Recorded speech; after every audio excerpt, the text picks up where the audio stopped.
Update 6.8 is pretty insane. We'll be talking about it more with the banner units, but as a heads up, things have kind of gotten out of hand, at least more than the usual in terms of things like power creep. Today we'll be talking about the 7 new refines though for Rutger, Keaton, Hilda, Summer Laegjarn, Mythic Naga, Laegjarn and the Lion King himself Caineghis.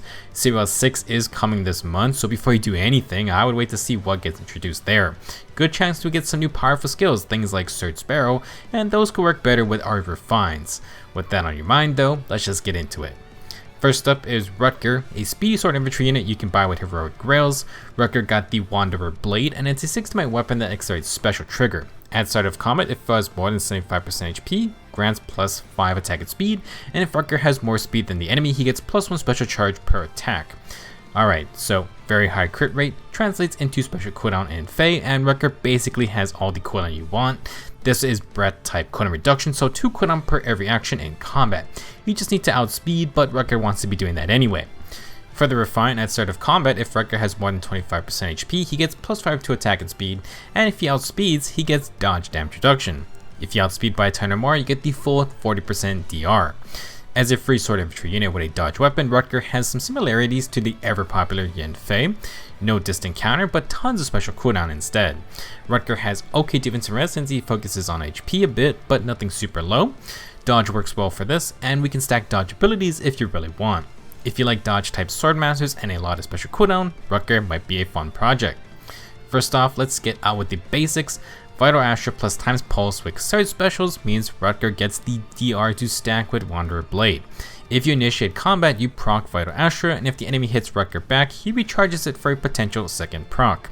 To ensure you double tanks, no follow-up is the best base skill for offense and defense. It protects Rutger from free doubles, for example. With the instant charge Vital Astra, Rutger gets the DR immediately, unlike Yen Fei. The extra cooldown reduction also counteracts guards, so he'll recharge Vital Astra anyway. With these types of builds, you can pair them with the usual A skill choices. Attack and speed ideal, solo, or Surge Sparrow are all fun stuff. Recently we got infantry no follow-up as a C skill. Rutger is a great example of unit who would love to receive it, since that means you can instead run other B skills like Spurn, Special Spiral, or perhaps Tempo. Tempo would be great to deal with things like instant bonfire counterattacks, so definitely not a bad choice even if the no guard portion isn't as necessary. If you aren't running Times Pulse, you can instead run things like Attack and Speed Menace, Speed Smoke 4 for more dodge, or the new Attack and Speed Oath 4. For Sacred Seals, we got the reliable Attack and Speed Solo or Blade Session, maybe a Form skill. Now, while Vital Astra is the Swordmaster special with all his special cooldown, Rutger is in a good spot for Gale Force or Aether. Both will be on 4 cooldown, and he has breath type cooldown reduction. With Special Spiral, you can replicate Ike's Aether spam. Overall though, Rutger got a pretty solid refine and weapon. Considering he is a heroic grail unit, he can be a non-distant counter version of Yen Fei, and you get tons and tons of speed focused skills to work with. Obviously, today's modern sword masters continue to be more and more insane, but Rutger can definitely have some fun with his builds. Next up we have Keaton, a red infantry base unit.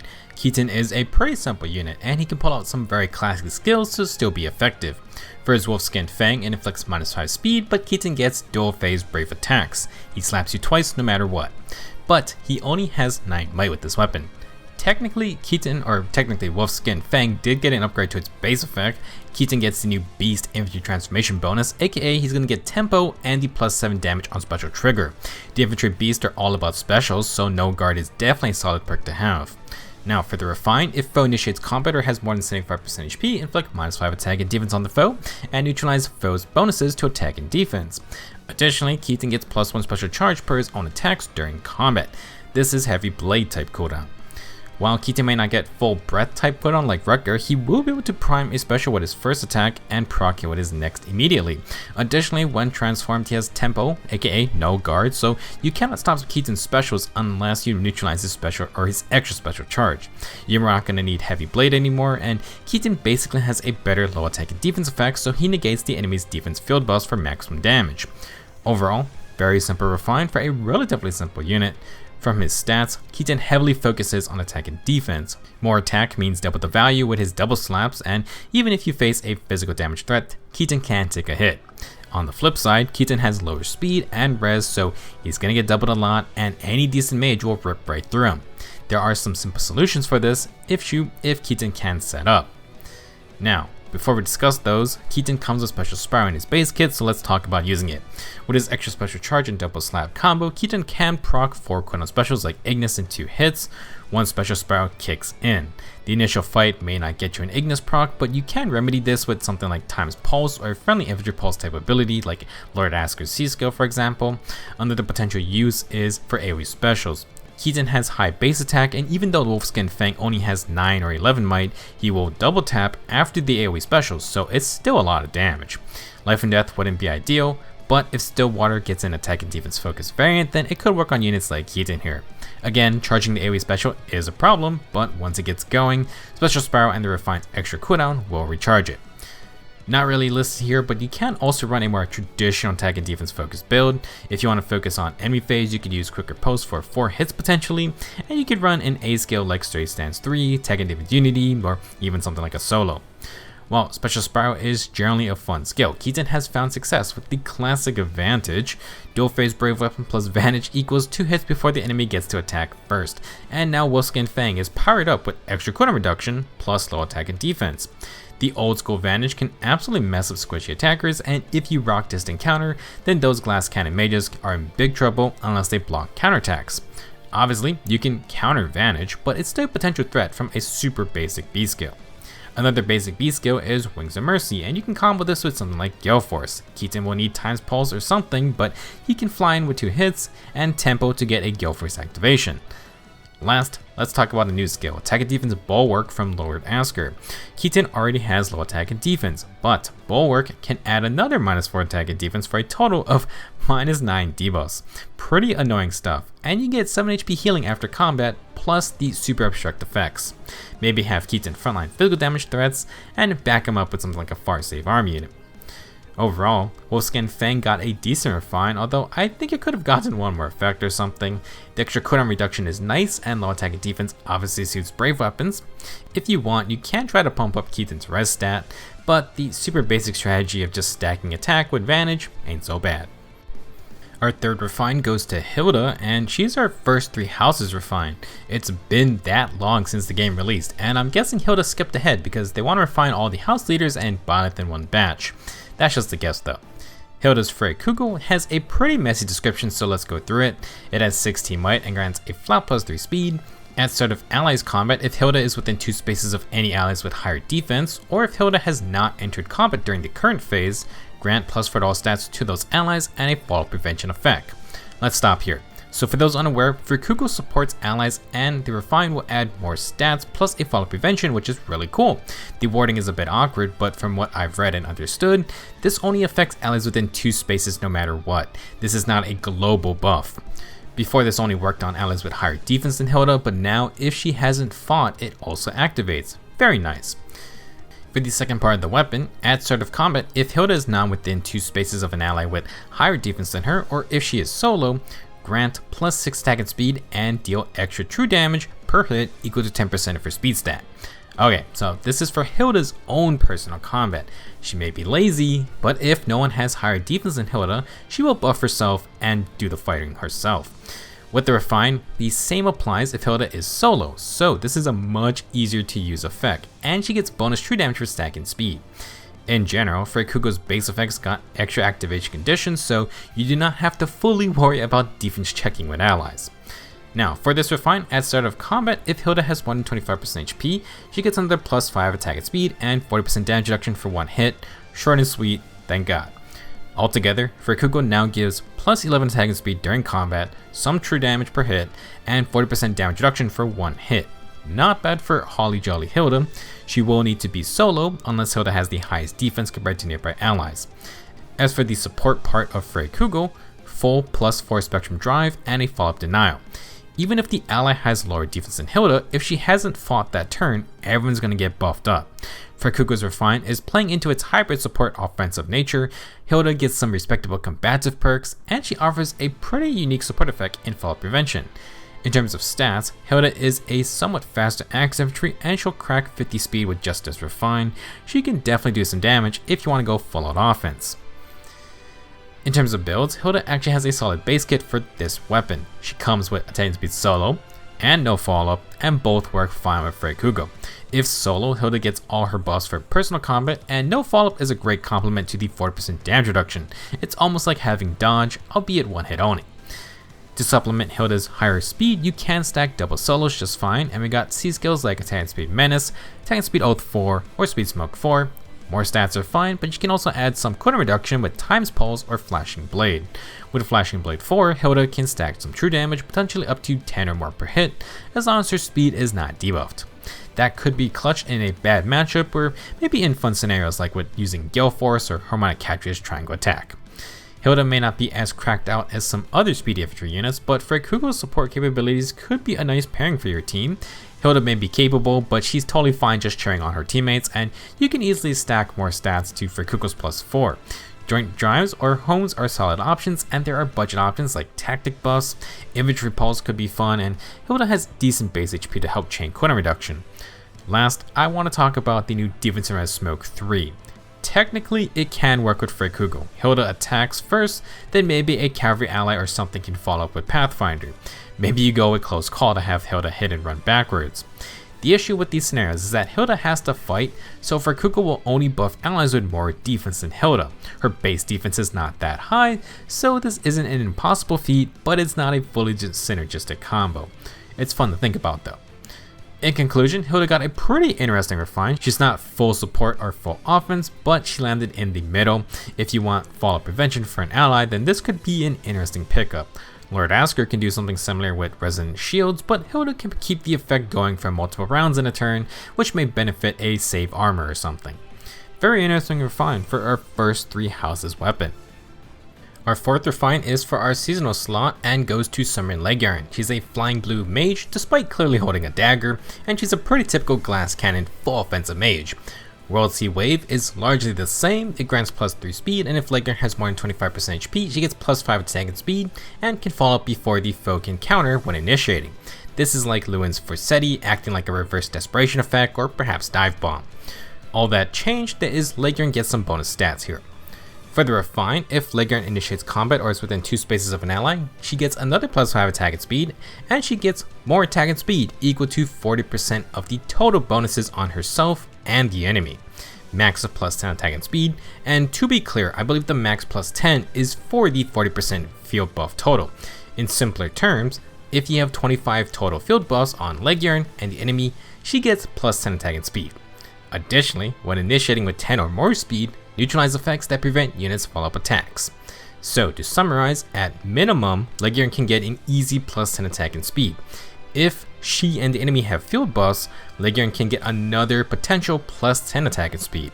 In total, this is a potential +20 just from Worldsea Wave. Laegjarn slaps this huge stat boost with instant 2 taps, and against slow enemies, she negates follow-up prevention. Like her other ults, she has some form of no follow-up and a focus on field buffs. Fully buff Laegjarn up and later initiate with a ton of firepower. In terms of builds, not really a lot of options considering Laegjarn is basically a glass cannon flying mage. She already comes with Swift Sparrow 3, which is perfect, and only outdone with attack and speed catch 4 if you want an upgrade. As a flying mage, really tough to not go with speed and Resvar trace for smaller debuffs, and Kanto, if you have leftover movement, you can retreat to safety. Now, something that is useful for Worldsea Wave, but is sadly already gone, is Attack and Speed Oath 4 from Summer Erica. If you missed it, then start hoping it comes back soon, because it's a pretty good fit for Laegjarn. +6 attack and speed field buffs, warping, and a potential another +3 attack and speed to match a speed and res range C scale. To fully unleash Worldsea Wave, you need a good amount of field buffs, so Oath 4s are definitely good instead of Reigns for Laegjarn. Same goes for Menace skills. Of course, you can use speed and res rain just fine, no problem there. For some other options, Laegjarn also has Flyer Formation, which is a solid B skill if you have nothing else. Use that or aerobatics to get into attack range. If you are worried about Laegjarn falling or failing to get the kill, and you just want her to be annoying, then Winter Water Sweep can be used. Worldsea Waves partial no follow-up will cancel out the penalties, so she can still double assuming you outspeed by 10 or more. This might be an issue against faster enemies if you only outspeed by 5 to 9, so be careful. Now if you want special cooldown reduction, then all you got is Heavy Blade. Laegjarn does not have the highest base attack, but +20 attack from her weapon can definitely make up the difference, and again, it's your only option really. Sadly, mages have no damage reduction negating special, and in general, damage reduction is always an issue for glass cannons. A lot of Farsave armies are also running deflect seals, so that's another obstacle on top the usual hardy fighter BS. Ultimately, still good or fine, and Laegjarn has a lot of fly mobility to dance around the map. If you plan to use her though, definitely bring more field buffs from your teammates. Moving on to some remixes, let's talk about Mythic Naga, a flying blue dragon. The OG Divine Dragon was considered not that great for a while, but Naga has gotten some impressive upgrades. I want to start with her remix C skill, Divine Fang Plus. It still grants dragon effectiveness to adjacent allies, that has not changed. What got added is now on start of turn, if Naga's within 2 spaces of an ally, grant plus 6 attack and speed and a free player phase follow up to Naga and those allies. Divine Fang got a very nice buff. It now gives a very strong plus 6 attack and speed field buff at each turn, and that follow up on initiations is just great for any unit. Slower fast allies can benefit, and as an offense mythic, Naga can help with aggressive strategies. If your ally doesn't have no follow-up, you can use the free follow-up to cancel out follow-up denial and double via a speed check. The best part of these buffs is Naga gets them too. She uses them quite well if needed. Now for Divine Breath, it got some buffs to its base effect. It grants plus 3 attack, and of course Naga is still effective against dragons. Additionally, grant plus 3 to all stats for dragon allies and allies with dragon effectiveness within 4 spaces, plus Naga grants herself plus X to all stats during combat. Like before, X is equal to the number of dragons or dragon effective allies within 4 spaces times 3, max of plus 9 to all stats.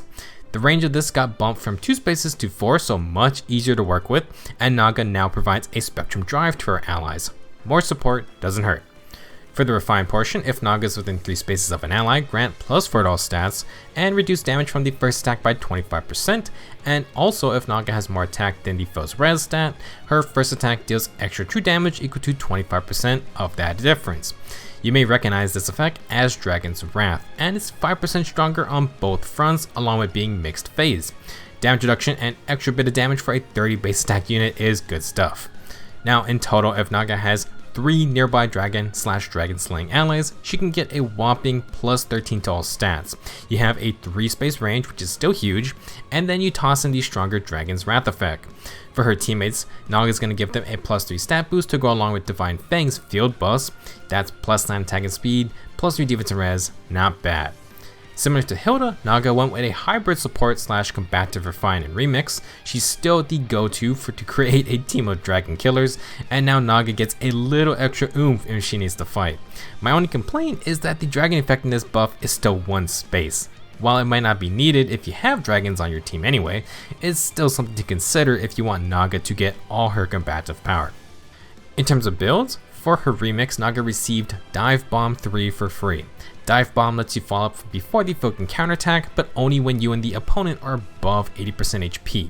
If you don't think you can stay healthy, Desperation basically does the same job. For Naga, even though she isn't that slow, with all her buffs, the free follow-up from Divine Fang will proc Dive Bomb and Desperation. If the enemy has follow-up prevention, Naga can just win the speed check, and she still uses Dive Bomb to attack twice in a row. This is a nice benefit since dragons can't run flow B skills.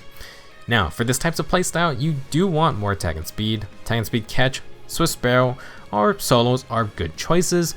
Catch is really good since Divine Fang's stats can work on either phase. Some other options are Impact or Surge A skills. Naga can't get her own follow-up prevention if you get the kill, and Surges can heal, although Naga isn't going to be spamming specials a ton. Now let's talk about defensive builds, because holy crap, as mentioned at the start of the video, update 6.8 has kind of opened Pandora's box, so to speak. Usually with power creep, we take a look into the box and let more and more demons out, but this update, Intelligent Systems kind of just smashed the box open with a sledgehammer. With the upcoming Tempest Trials, we are getting a distant counter Sacred Seal. The catch is that it's for dragons exclusively. Now, everyone's joked about a DC Sacred Seal, but Jesus Christ, it's actually happening. It's even 300 SP, and we're getting a 300 SP B skill, so if you care about arena scoring, have fun with that. It might not be a big deal now, but as they say, Pandora's box has been open. There's no closing it now. With a Dragon DC Sacred Seal, Naga can take an A skill like Mirror Stance 3, Unity, Bond 4, Distant Defense, etc. You can also run fun B skills like Dragon's Wrath, super rare I know, but you could stack it with Divine Breath. 36% damage reduction, and more true damage on that first counterattack. Now, you can also run Dragon Wall. If Grima can make it work, Naga can too, but you gotta stay away from archers, and you're gonna need to stack res a lot more. Now, real quick, let's discuss support options. With a +6 attack and speed field buff, you can run defense and res Link. Naga can just act like a very simple smite bot to fully buff an ally up, and then that ally is gonna have a free follow-up attack. Unfortunately, Divine Fang takes up the C slot, so we can't use something like a Joint Drive. If you want more drive buffs, you're gonna have to use that Sacred Seal slot. Distant Guard, drives, spurs, etc. Overall, lots to think about for Mythic Naga. While she did get a lot of extra combative perks, obviously offense Mythics still don't get blessings bonus stats. She's not going to be a main carry, but she has some power if you need some blue dragon damage. Her new support power might be good enough to earn a spot. A free follow-up on initiations is great, and easy +6 attack and speed field buffs is always good. Some Laegjarn would appreciate those buffs. Pretty decent refine and remix here, and there's a lot of different directions you can take Naga's build. Our next remix goes to Legendary Alm, and oh boy, this one is pretty basic but effective. Legendary Alm is an offensive colorless archer, and he definitely gets a lot scarier with his new tools. First off, Lunar Arc still grants +3 speed, and if Alm initiates combat or is within 2 spaces of an ally, grant +5 attack and speed and deal true damage per hit equal to 25% of the foe's defense stat. This now works with AoE specials because of the 2 space condition.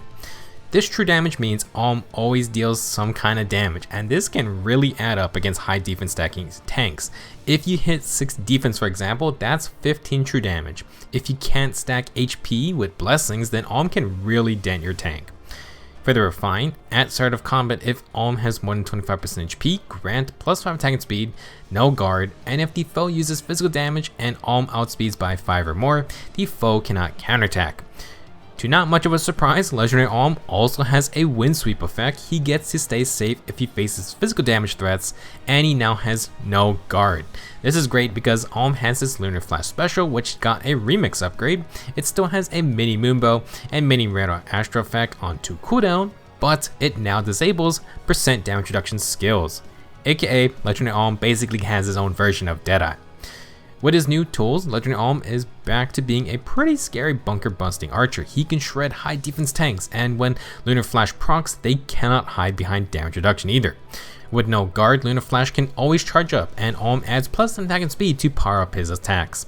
He isn't doing anything fancy, but basically Alm's taking all the good perks an archer could want. In terms of builds, you really just need an A skill. Alm will get Times Pulse for free, putting Lunar Flash on 1 cooldown. With no guard, 1 hit charges special, hit number 2 procs it. Alm has no follow-up by default, and you really want to keep that to ensure he doubles tanks. Slot in your best attack and speed skills and watch Alm tear things apart. So Sprout 3 is great, but you could also use solo or attack and speed ideal 4. For Sacred Seals, I do think Blade Session is a must, mainly because despite his Refiner remix, if you want to KO the tankiest of setups, you still need an absurd amount of support. To no coincidence, Legendary Alm would also love Infantry No Follow-Up from Celica. If you can free up that B slot, you can get even more damage with something like low speed and defense. There's also things like Flashing Blade or Special Spiral, but I do think the Times Pulse setup with Lunar Flash is the best. If you can get cooldown from say Lord Asker or Infantry Pulse, then maybe you can run Speed Smoke 4 or Menace skills, but Times Pulse is just self-sufficient, it's very simple. For the most part, Legendary Alm is a monster, and he will dent any tank thanks to true damage. However, can he deal with the crazy hardy fighter builds from units like Brave Hector? Well, I heard some good things, and I decided to see it for myself. I'm gonna just roll some footage of my basic Alm setting up to take on the usual dumb +10 hardy fighter Aegis Thief like Hector. This showcases why the basic Times Pulse setup is probably the best. First off, Alm's first attack gets completely eaten by the stupid damage reduction of double Aegis thanks to hardy fighter. However, when Lunar Flash procs, and it will proc thanks to no guard, Alm unleashes a literal bunker busting nuke. Deflex Sacred Seals do not matter because of Lunar Flash, and Aegis is no longer in play for the Lunar Flash proc. If you pre-charge Lunar Flash, Hardy Fighter will just swallow that special proc. You need it to go off on hit number 2 if facing Hardy Fighter. Now, you can see that my Alm has an attack boom, and that's pretty much it. He's not built up or anything. Don't really pay attention to these skills, just look at how much attack and speed Alm is getting in combat. I have Peony, Harmonic Azura, and Ash for more attack buffs, and it takes so much to actually one-shot these monster Hectors. You'll see the second Hector doesn't even die because he's getting a ton more defense support, which probably negates Lunar Flash's damage somewhat. Is Legendary Alm scary now? Hell yeah. He may not get the kill, but he can certainly wound super tanks, and a lot of these tanks are only alive thanks to the bonus HP from Blessings. While killing Hector is possible, Legendary Alm is not going to do well against magic damage. As an example, far safe dragons like Ascended Dune or Fallen Rhea will be able to tank a hit from him and just destroy him on the counter. You also got Ascended Fjord's Nelsie Disrupt, and I'm pretty sure she'll clap Alm too, unless he has a lot more bulk.